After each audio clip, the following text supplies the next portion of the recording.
To be or not to be? That's the question. Today I'm going to tell you something about an aspect of the costs of food many don't consider when they think about it, and it's the effect of insects, and especially bees, on the pollination of the food crops that we eat, and what effect that has. So many of us, well, probably not of us, but many people still consider food consumption to be kind of an industrial production. So you have a massive input of energy, machines, and manual labor, and in the end you have a product that you can buy. But one tends to forget that nature is still playing a major part in this whole production. For example, there's the sun that gives energy input, there's rain for irrigation, and there's also a massive army of workers, which are the bees that pollinate the field crops that we eat. And maybe you didn't think about it when you ate lunch this afternoon, but probably most of the food you ate this afternoon was pollinated by bees in the beginning.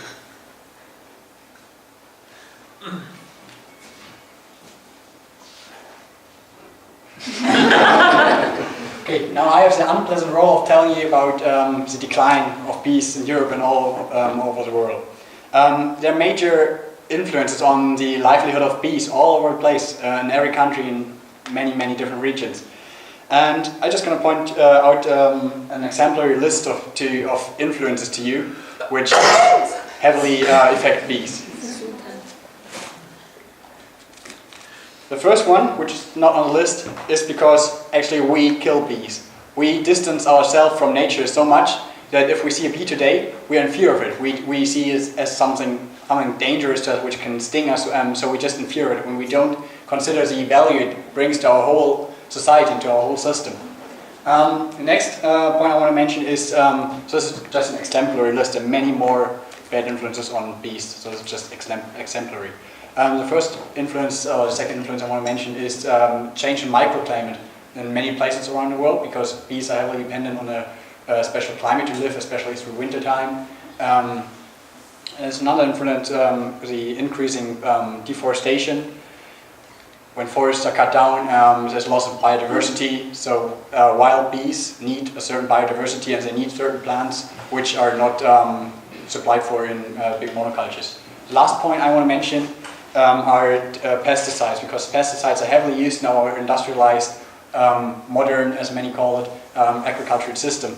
And the two ways how pesticides influence bees. One is, or there are probably many more, but two roughly described ways. One is direct and one is indirect. So the direct one is when pesticides are directly sprayed on the fields, and the bees, especially wild bees, venture through the fields and they get in contact with the pesticides. They accumulate pesticides in the body and around the body. They carry it to the hives, and they themselves and the hives die. The second way pesticides interact with bees or damage bees is indirect, by the introduction of genetically engineered pesticides or plants which, through genetic engineering, include pesticides in themselves, and those plants are then produced into products which are fed to the bees. And as soon as there's enough of this product, which is high fructose corn syrup, for example, fed to bees, and they accumulate a certain amount of pesticide in the body, they also die. So that's very sad and very dangerous for the bees and our whole food system. So what are the consequences of using bees? So here you see dollar signs, of course. It will hurt economically. Because now we don't feel it, because we have pollination for free. But when we use the bees, some have estimated it to be around $120 billion to $200 billion per annum. But then some are also saying that it's priceless, because of course we don't know the extent of pollination, the value or the service that it gives us, so perhaps it's priceless. So what will happen if we lose it? Well, you see this guy, we will be something like this. We will have to pollinate by hand. So it actually happened in China already, that they pollinated apple trees by hand.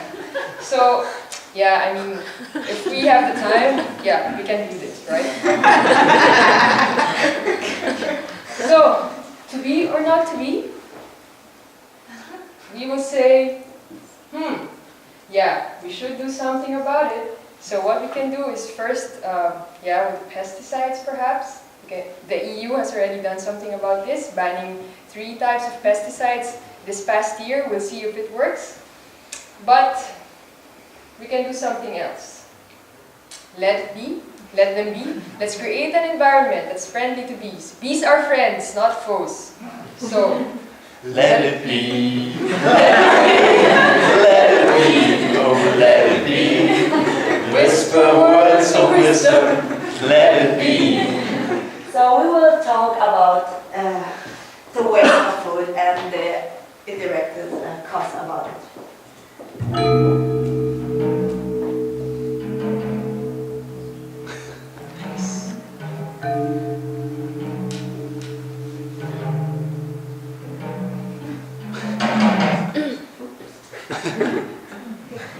Okay, so at the beginning, as Laura said, in our daily lives and in restaurants and everywhere, we are used to have a lot of waste of food. We just don't realize that we are because food is cheap, we are overusing it. So we have a lot of people that it's like a common practice to do it. So.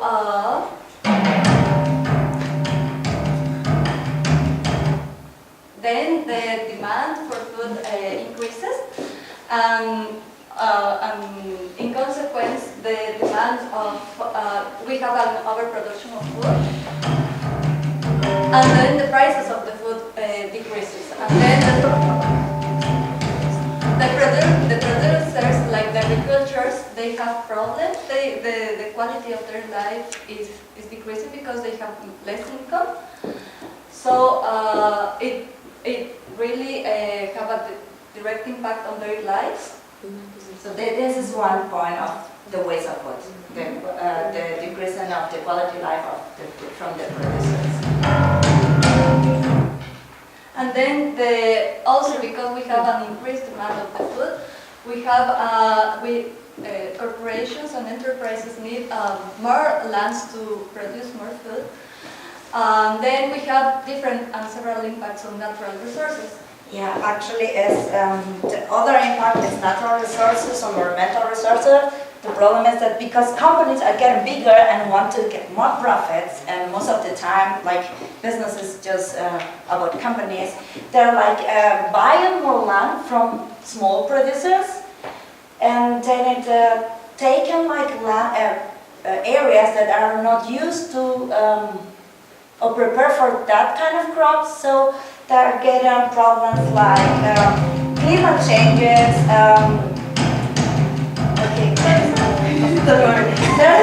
Climate changes, soil degradation, loss of biodiversity, and also much of the time to loss of recreational areas, because they're like taking every time more areas that are not designated for this natural product, so they are changing all the environment and all the ecosystem. And the other impact that we actually don't notice, because it's not a direct impact of the waste of food, is the quality of life from others, other population. Like if these companies are buying or growing every time bigger, or they're getting bigger, that means that they will need more producers or more people who work for them. So they are taken from other areas or from other regions, people for work for them, for that company. These people is most of the time leaving their own farm, small farm, in order to get more money in this company, and leaving and abandoned also this area when they were producing another crop. So first you are substituting one crop from another, you're changing because the other crop is more profitable, and sometimes you're also losing a crop that is a first necessity for the population. I mean, you are giving priority for crops that you export because it's profitable, than crops that you need in order to feed the whole population of the country. So it's also decreasing the quality of life from. Reactive using costume. Reactive using costume.